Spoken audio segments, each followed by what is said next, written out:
going down? Bob's gonna follow Cammy, and then I'll go after Brooks a little bit. Okay. Let's go now. Per usual.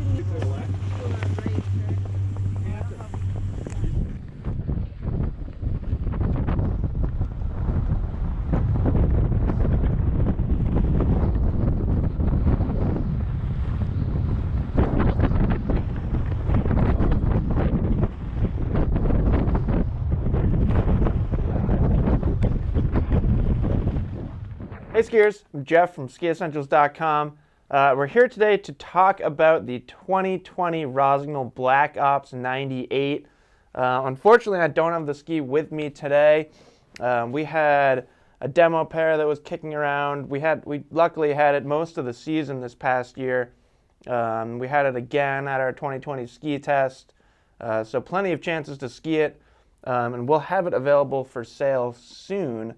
We don't have it quite yet. So after this review, or even right now, if you're interested in a pair, keep checking back or contact our customer service guys. See if you can put your name down for a pair. So Black Ops 98, if you're unfamiliar with it, it's an all-mountain twin tip from Rossignol, and perhaps what's most interesting about it is that Rossignol doesn't really release very much information about it. If you look at the catalog, or if you check Rossignol's website, they kind of cross out a lot of information, so there's not really anything out there about construction. They don't list side cut dimensions, they don't list turn radius. Pretty much the only thing that they list is that it has a 98 millimeter waist. There's also a Black Ops 118 as well, which has a 118 millimeter waist. Obviously quite a bit different when you're going that wide. So not too much information about it. It is a twin tip. It does have tip and tail rocker, but that's about it. Basically everything else that Rossignol says is just that it's an athlete-inspired progressive ski. And athlete-inspired is pretty important for this ski because it really is athlete-inspired. Chris Logan and Parker White are two of Rossignol's, these days, they're long-time Rossignol athletes. They've been with Rossignol for pretty much as long as I can remember. But both kind of guys that have taken their freestyle park skiing prowess and reapplied that into the backcountry. So if you kind of think about that type of skier, somebody with a freestyle background that likes to do tricks, likes to kind of play around, but is now skiing kind of, or let's say they've matured beyond the terrain park and now they're skiing just about everything. That's a good way to think about the Black Ops 98. So that said, we did some digging for some more information about the Rossignol Black Ops, and we did get some responses back. So I was really excited to get a little bit more detailed information about it. There is metal in the Black Ops 98. It's a partial metal laminate that's underfoot, does not reach the tips and tails. So basically that's designed to offer somewhat of a progressive flex throughout the ski. So stiffer underfoot, softer flexing tips and tails, which kind of corresponds to the rockered portions of the ski. So that's really cool. And then they also put rubber inserts into the tips and tails, which we've seen similar things from other companies, but basically that's designed to offer some vibration damping up in the tips and tails where that metal is removed.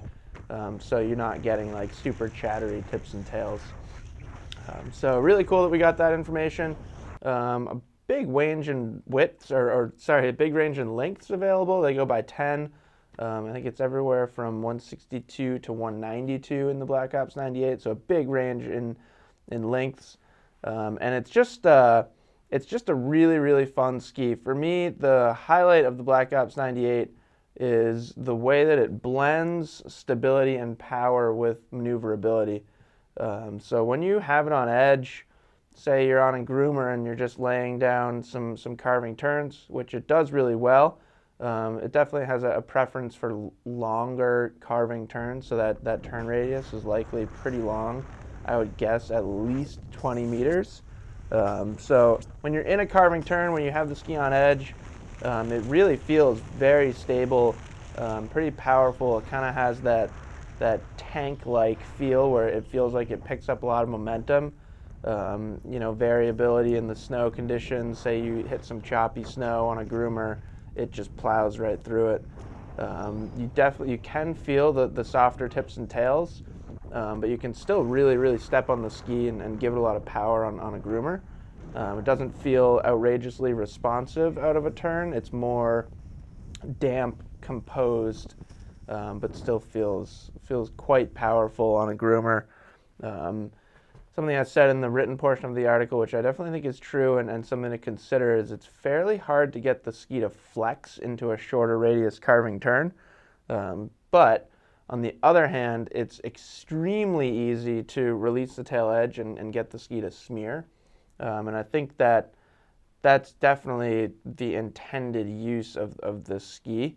If that kind of style of skiing speaks to you, and it does to me personally, you can keep it on edge, ski a really direct line, and then get the ski to release that edge and do a wide range of different turn styles, everywhere from a railroad track carve to true skidded sliding turns, and literally everything in between. The ski does that really well.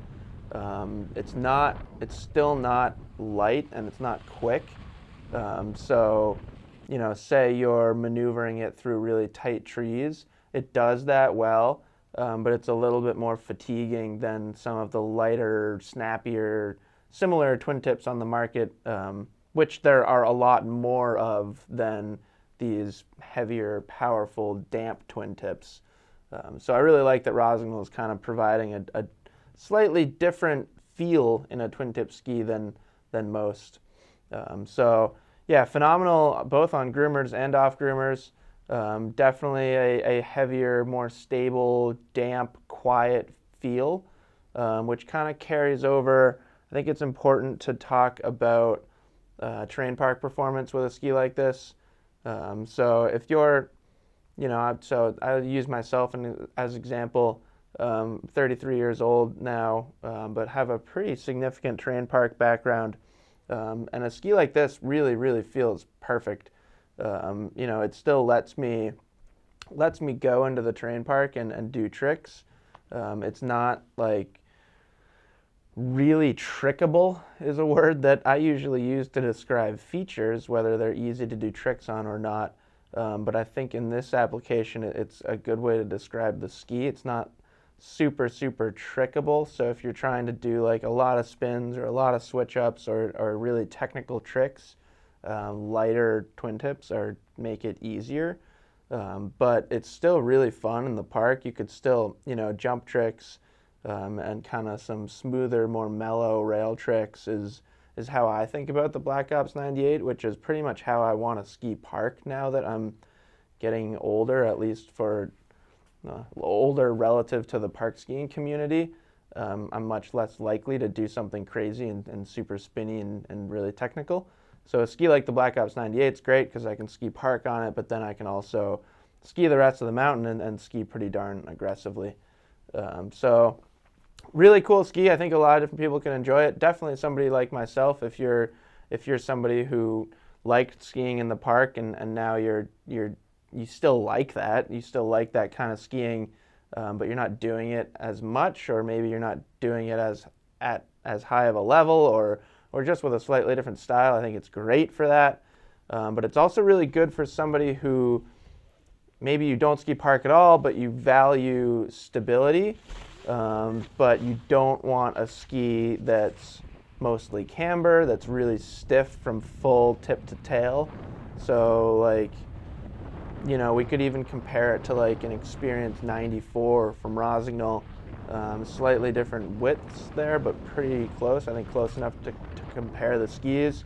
Say you wanted a powerful, stable at speed ski, but kind of the twin tip, rocker tip and tail shape speaks to you more than a directional ski with a flatter tail. It gives an option for a skier like that's really cool. Great in the woods. Great in powder too. I think for a lot of skiers, this is wide enough to be kind of your powder ski, or maybe it's just a one ski quiver for you. But yeah, I think it's a great ski. I think there are definitely a lot of different applications for it. It's really cool to see this much stability in a twin tip. It's something that I personally wish companies would do a little bit more. Off the top of my head, I can think of a few, like Armada has some similar twin tips actually with metal. The Enforcer 104 comes to mind for me. I think these skis fall into a similar category, a little bit different. Obviously, there's a 6 millimeter difference in width there, but kind of similar theme, a little bit more freestyle focused than the Enforcer. But yeah, that's the Black Ops 98. As always, let us know if you have any questions. It was in our 2020 ski test, as I mentioned, so you'll see results from the ski test when that's released later this summer. And yeah, in the meantime, don't hesitate to ask any questions, whether you're leaving a comment or calling us directly. And we will see you guys on the slope. A little shorter, since I weigh like 115 pounds. Yeah. What is that, 182? Yeah. Which I'm not complaining, because a lot of ski so short. These ski their length. They've got some beef. They do. They're Yeah, they have some heft to them. stiff in their tips. Tips And and tails are just the very, very tips and tails. I can see why Sam Howard loves this ski. That's you met Dave last night. His brother is the head of ski patrol at Alta, and this is his go-to ski. Oh, cool. He Yeah, loves I it. feel like that'd be a Loves great it. Alta ski. Oh yeah.